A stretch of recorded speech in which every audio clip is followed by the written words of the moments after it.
تو یہاں سب کچھ مل جائے تو زوال ہے، چند سال گزرنے کے بعد زوال ہے۔ تو اب اللہ کہہ رہا میں تمہیں ایک اس سے اعلیٰ چیز بتاؤں، انبئکم بخیر من ذالکم، کیا ہے؟ للذین اتقوا عند ربہم جنات تجری من تحتها الانہار خالدین فیہا وازواج مطہرہ ورضوان من اللہ واللہ بصیر بالعباد، کہ اگر مجھ سے دوستی لگا لو نا، تقویٰ کیا ہے؟ اللہ سے دوستی لگانا۔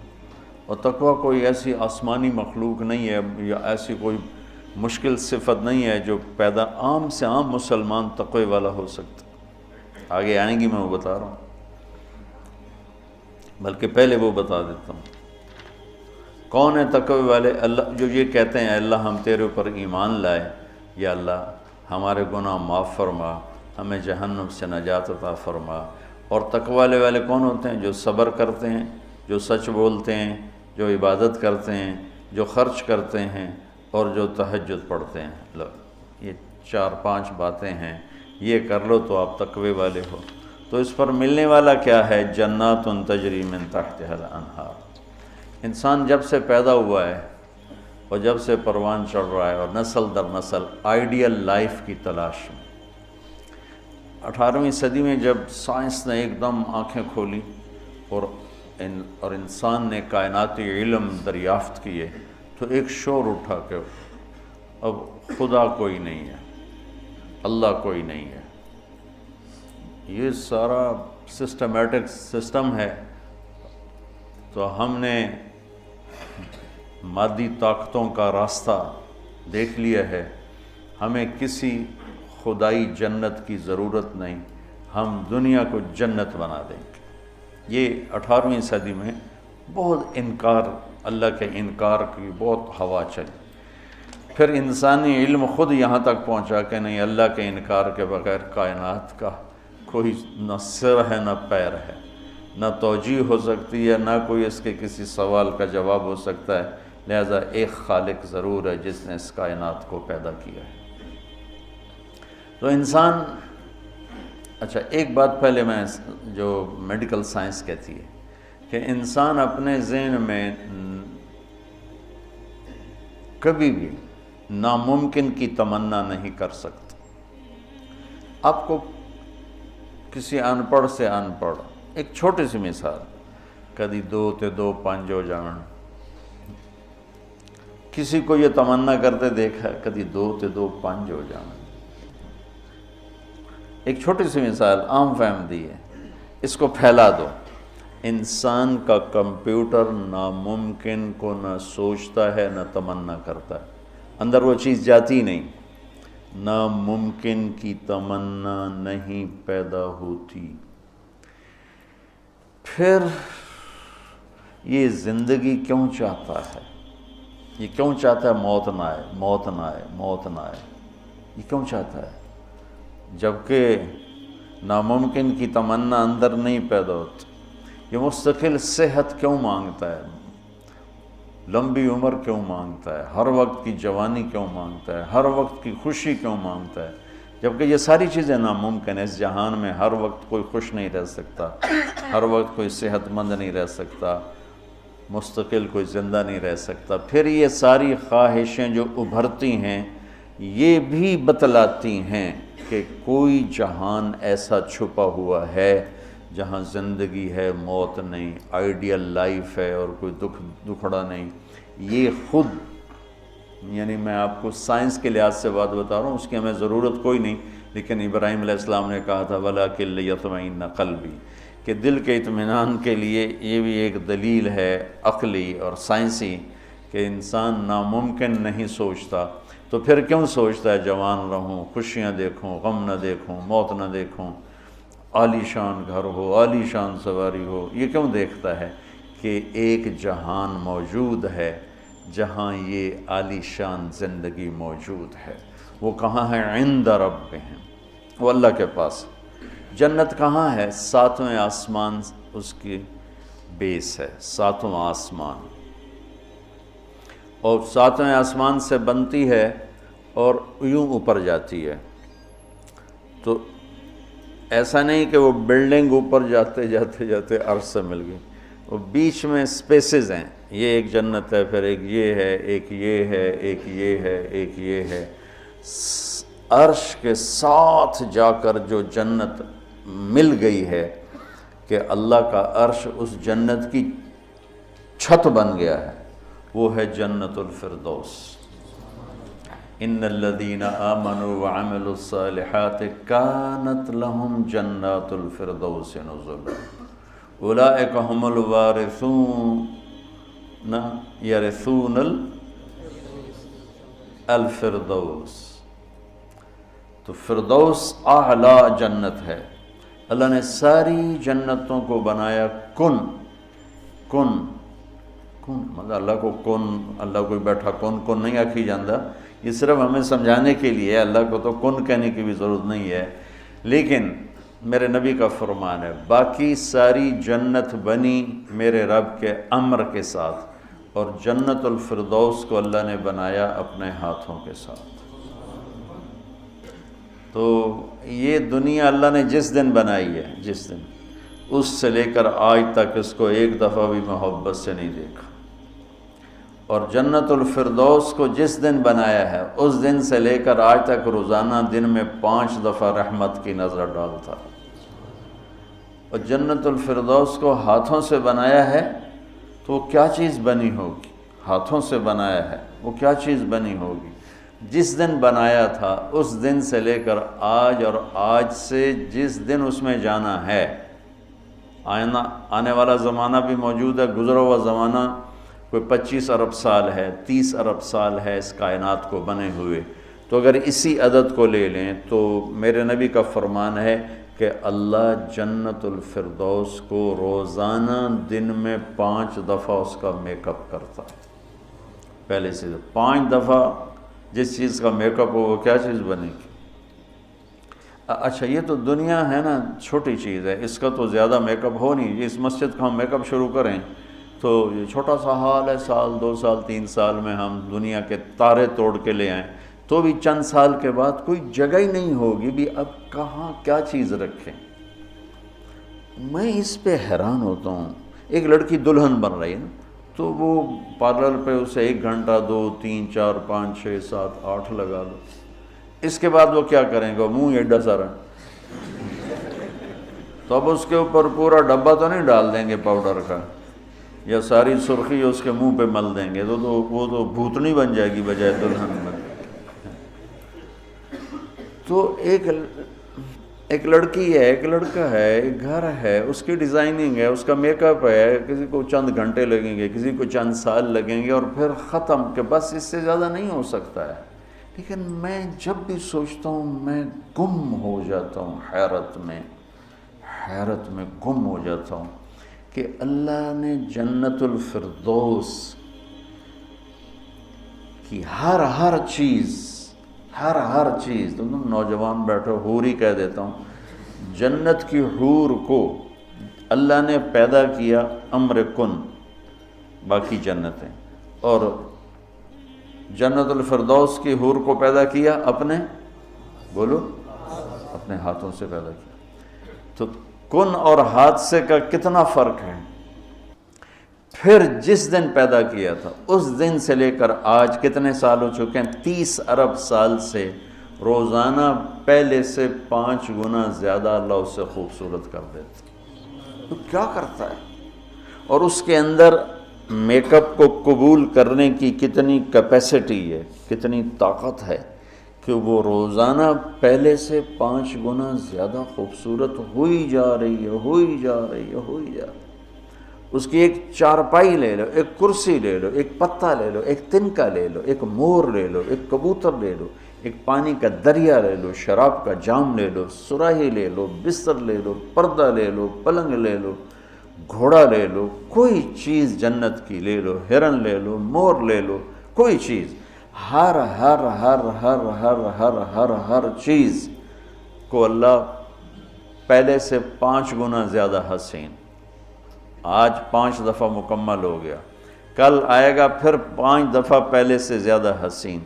30 ارب سال سے جس چیز کا میک اپ ہو رہا ہو اور آئندہ زمانوں میں بھی اس کا ہونا ہی ہے، اور میک اپ کرنے والا بھی اللہ ہو تو وہ کیا چیز بنی گی، کیا چیز ہو؟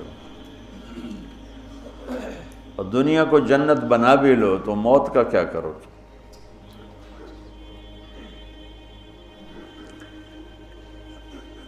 ایک آدمی نے بہت عالیشان بنایا اپنا گیٹ گھر، تو میں اس کے ساتھ جا رہا تھا تو مجھ سے کہنے لگا مولانا صاحب اتنے ہی ویکھو اسی تو اتنے روپیے لا چھڑیں تسی ویندے ہی نہیں پے ہو، دیکھو میں نے کیا بنایا ہے۔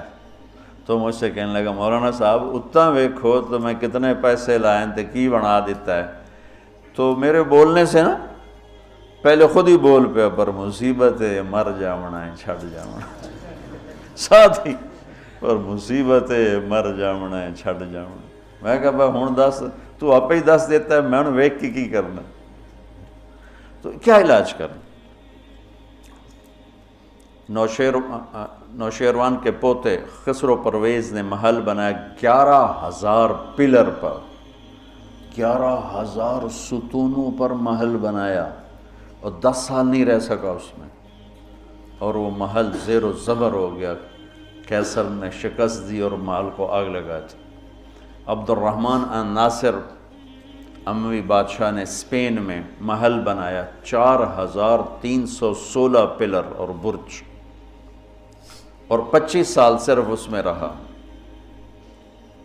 اور جا کے اسی قبر میں گر گیا جس قبر میں غریب جا کے گرتا ہے۔ آج اس محل کے کھنڈر میں دیکھ کر آیا ہوں قرطبہ میں کہ کیا وہ شان و شوکت 300 ہجری میں بننا شروع ہوا، اور 1,000 خچر سامان ڈھونے کے لیے اور 10,000 مزدور مستری راج اس پہ کام کرنے کے لیے، چونکہ اس مینول کام تھا سارا، مشینی کام تو تھا نہیں، اور پوری دنیا سے سونا چاندی ہیرے لائے گئے، اور مختلف جگہ پہ پارے کے تالاب بنائے گئے سورج کی گردش کو سامنے رکھ کر، کہ پارا چونکہ ٹکتا نہیں، یوں کرتا ہے تو سورج کی شعائیں اس پر پڑتی، اور جب وہ پارا ڈانس کرتا تو شعا بھی ڈانس کرتے ہی اوپر جا کے محل پہ پڑتی، تو پورا محل یوں رقص کرتا ہوا نظر آتا تھا، یوں سارا محل جھومتا نظر آتا تھا۔ اتنا اس اللہ کے نیک بندے نے تباہ کیا پیسہ قوم کا، اور ٹوٹل 25 سال، اب 350 میں وہ مر گیا، اور اس کی سوانے میں لکھا ہے 50 سال میں نے حکومت کی اور ہر دشمن کو زیر کیا، لیکن میں نے اپنی خوشی کے دن گنے 50 سال میں تو صرف 14 دن تھے، صرف 14 دن۔ تو اب اس کا کیا علاج ہے کہ آپ نے سب کچھ بنا لیا، موت کو بھگاؤ۔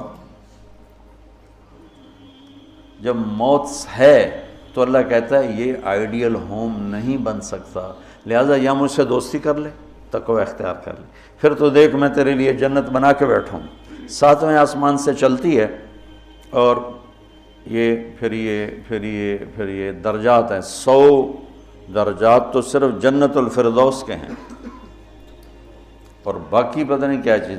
اچھا 7ویں آسمان پہ یہ اس کی 7واں آسمان اس کی بیس ہے، اور پھر 7ویں آسمان سے باہر نکل گئی، جیسے ہم وہ لوہا ڈال کے اور آگے شیڈ بنا دیتے ہیں، نیچے کوئی ٹیک نہیں ہوتی لیکن لوہے کے سریے ڈال کے شیڈ بنا دیتے ہیں، جنت کو اللہ تعالیٰ نے 7ویں آسمان سے یوں باہر نکالا ہے۔ کتنا باہر نکالا ہے وہ اللہ ہی بہتر جانتا ہے۔ پھر اس کو اوپر اٹھایا ہے اور اپنے عرش کو اس کی چھت بنایا ہے۔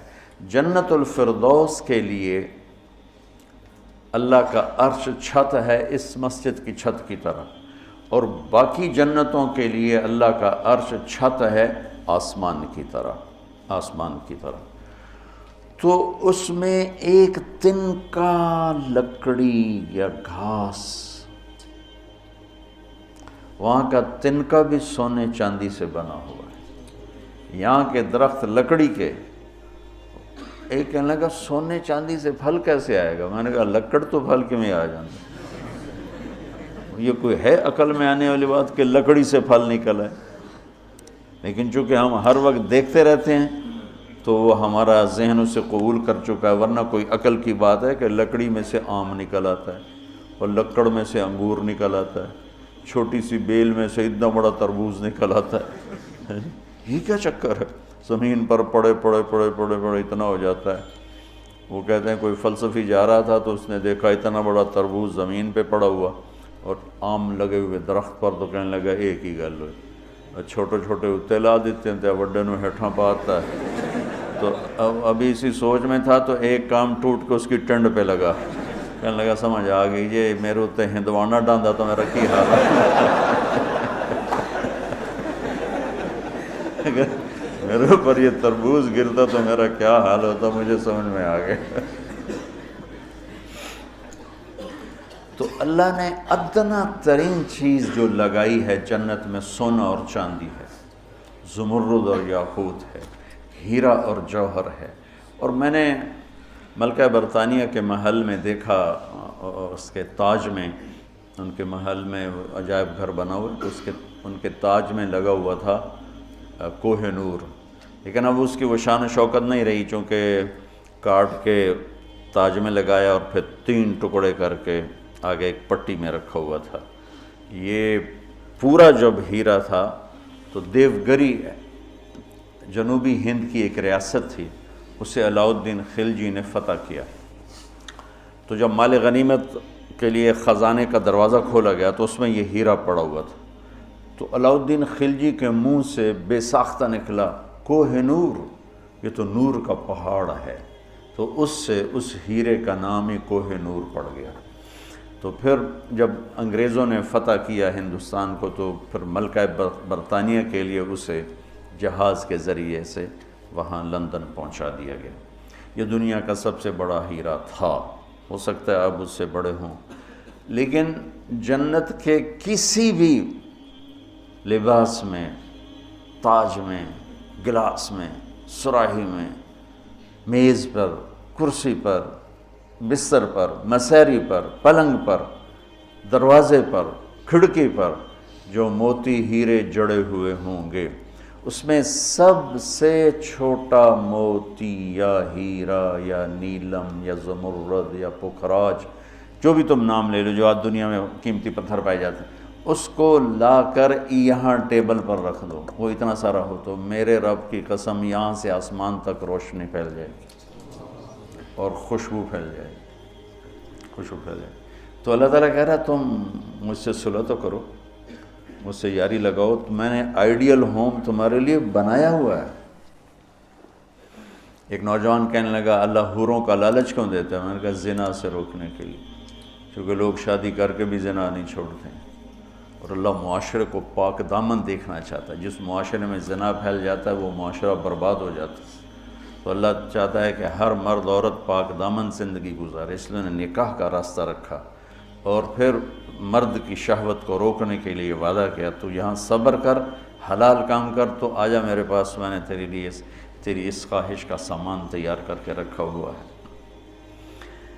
کہ یہاں کا مادہ مٹی ہے، وہاں کا مادہ مشک و عنبر ہے، وہاں کی گھاس زعفران کی ہے، یہاں زعفران اتنا سا ملتا ہے اور لاکھوں روپے کا کلو ملتا ہے، اور وہاں پوری میدان میں جو گھاس ہے وہ زعفرانی ہے، اور گھر کی ایک اینٹ موتی کی ہے، ایک اینٹ زمرد کی ہے، ایک یاقوت کی ہے، ایک زمرد کی ہے، ایک سونے کی ہے، ایک چاندی کی ہے، بیچ میں مشک کا گارا ہے اور زعفران کی گھاس ہے، اور اللہ کا عرش اس کی چھت بنایا گیا ہے،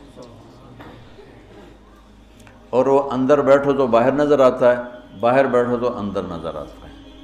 میں نے جو ایک دفعہ جنت کا محل دیکھا خواب میں، تو یہ اس کی میں نے صفت جو پڑی تھی وہ میں نے آنکھوں سے دیکھی کہ میں اس کے اندر چل رہا تھا، مجھے باہر بھی نظر آ رہا تھا اور اوپر بھی نظر آ رہا تھا اور دائیں بائیں بھی نظر آ رہا تھا، حالانکہ میں ایک گیلری میں چل رہا تھا، اور اس کا جو فرش تھا مجھے لگتا تھا ہر فرش کی ٹائل کے نیچے سورج نکلا ہوا ہے، اس طرح اس میں سے روشنیاں نکل رہی تھیں، روشنیاں نکل رہی تھیں۔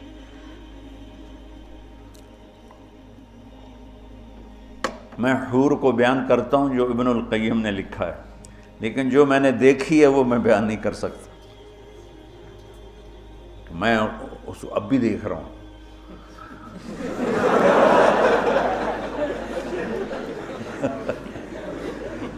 میرے رب کی قسم میں کیسے بتاؤں کہ وہ کیا حسن، کیسے بتاؤں؟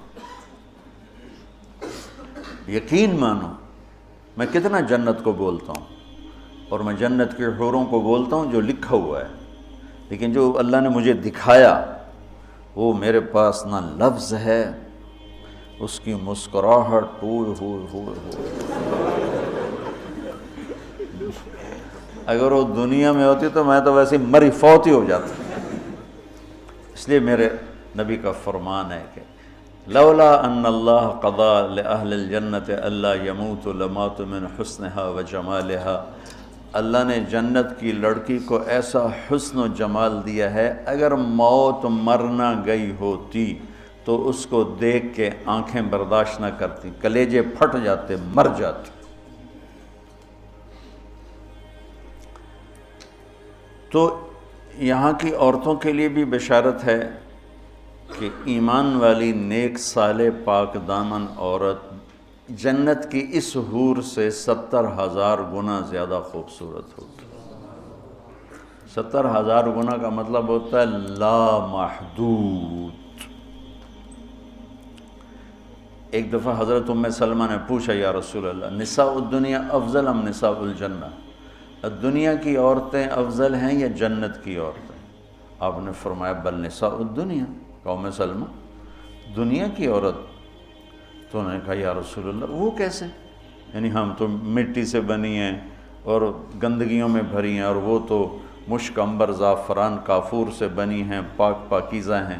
تو آپ نے فرمایا ام سلمہ بصلاتہن وصیامہن وعبادتہن للہ عز وجل، ام سلمہ یہ ان دنیا کی عورت نماز پڑھتی ہے، روزہ رکھتی ہے، اللہ کی بندگی کرتی ہے، اس وجہ سے اللہ البس اللہ وجوہہن النور، اللہ ان کے چہروں پہ اپنا نور ڈالے گا، واجسادہن الحریر، اور ان کے جسم کو ریشمی لباس سے سجائے گا، وامشاطہن الذہب، اور ان کی کنگھیاں سونے کی بنائے گا، ومجامرہن الالو، یہ میں نہیں دکھاتا یہ جو عود ہے الو، یہ پڑھن ایسا میں بیچارہ ماٹھا عود ہے، وہ تو جنت کا عود ہوگا، مجامر۔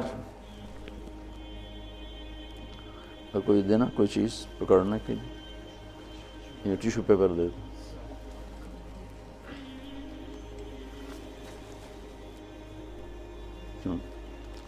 اس کو کہتے ہیں مجمار۔ مجمار کا اردو میں لفظ دھونی دینے کی چیز ہے، اس میں مجامر جمع ہے مجمار، کہ اس طرح ان کے سامنے ہوں گے اور اس میں عود جل رہا ہوگا اور اس کی خوشبو پھیل رہی ہوگی۔ یہ دنیا کی عود ہے، ساری مسجد میں خوشبو آتی کہ نہیں آتی؟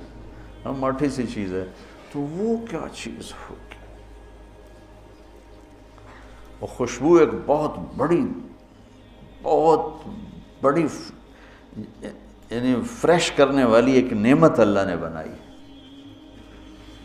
کہ دماغ کی غذا ہے خوشبو، آنکھوں کی غذا ہے سبزہ، اور دماغ کی غذا ہے خوشبو۔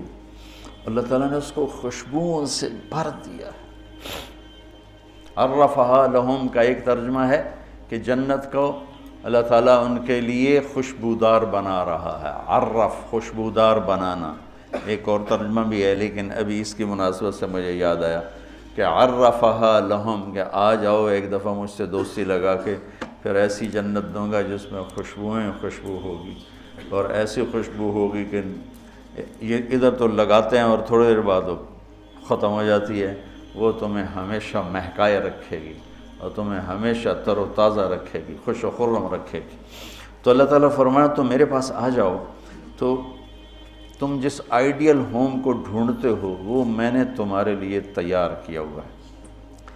تجری من تحتہا الانہار، پانی یا انہار دریا کو کہتے ہیں، کہ وہ دریا ہی دریا ہیں۔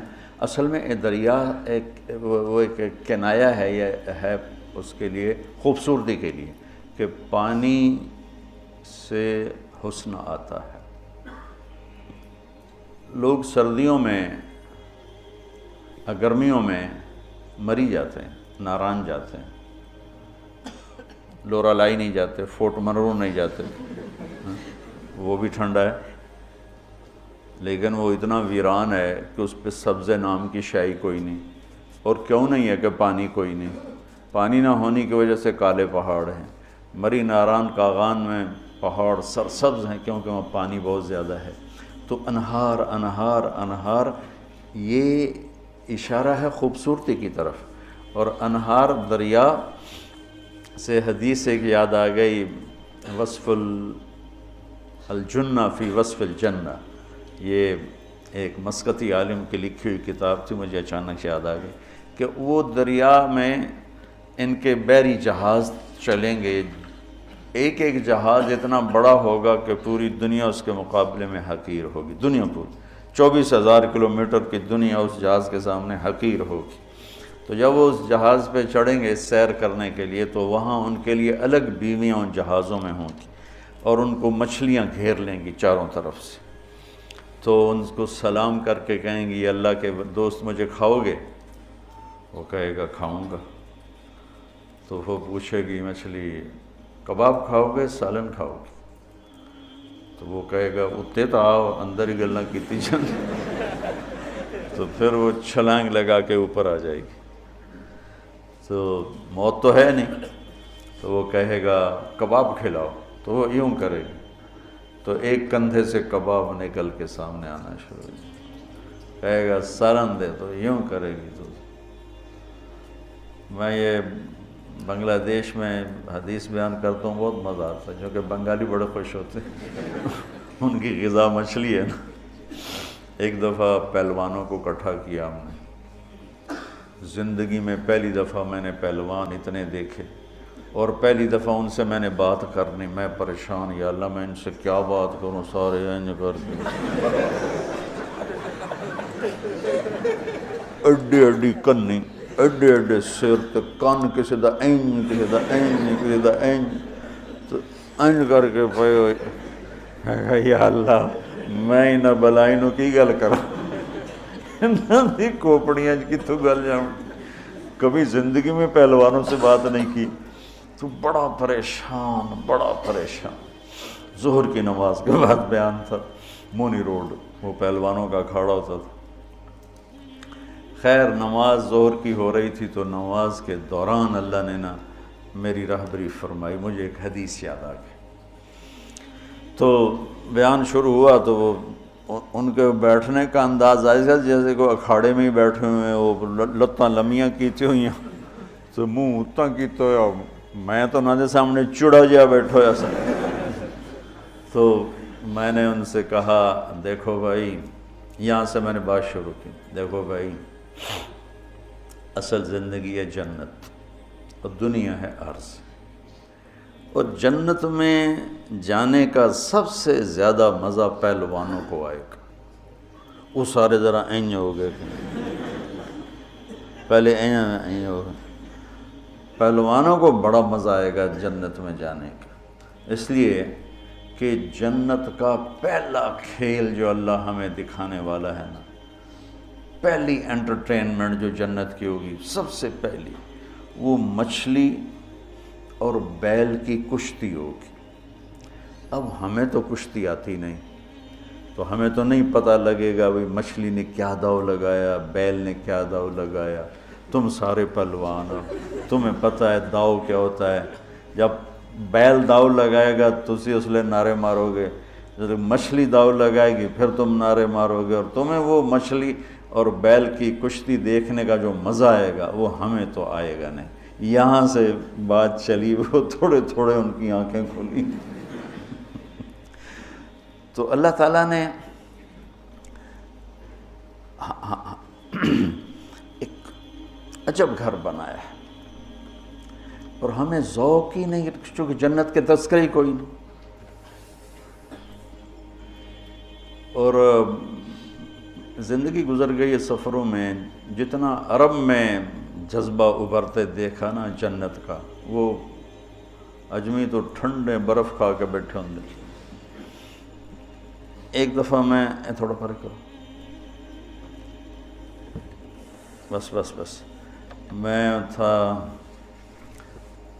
یہاں ایک عرب جماعت آئی ہوئی تھی، وہ میں گیا ان کو ملنے، وہ تعلیم کرا رہے تھے، اس میں ایک بدو وہ یوں کر کے نا تعلیم میں سویا ہوا تھا یوں کر کے،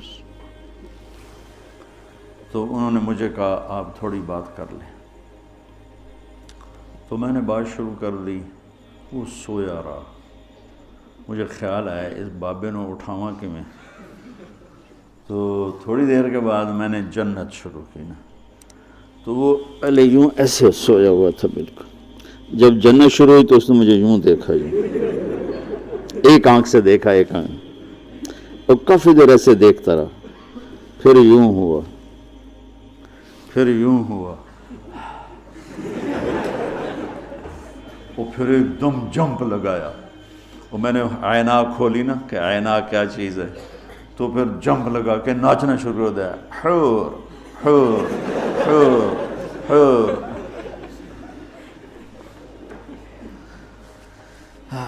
تو میرا رب کہتا ہے دوستی لگا لے، گھر تیار ہے، یہاں سونے چاندی کا گھر بھی چھوڑ کے ہی تو جاؤ گے نا، اور وہاں وہ گھر بنایا ہے جسے چھوڑو گے نہیں، ہمیشہ رہو۔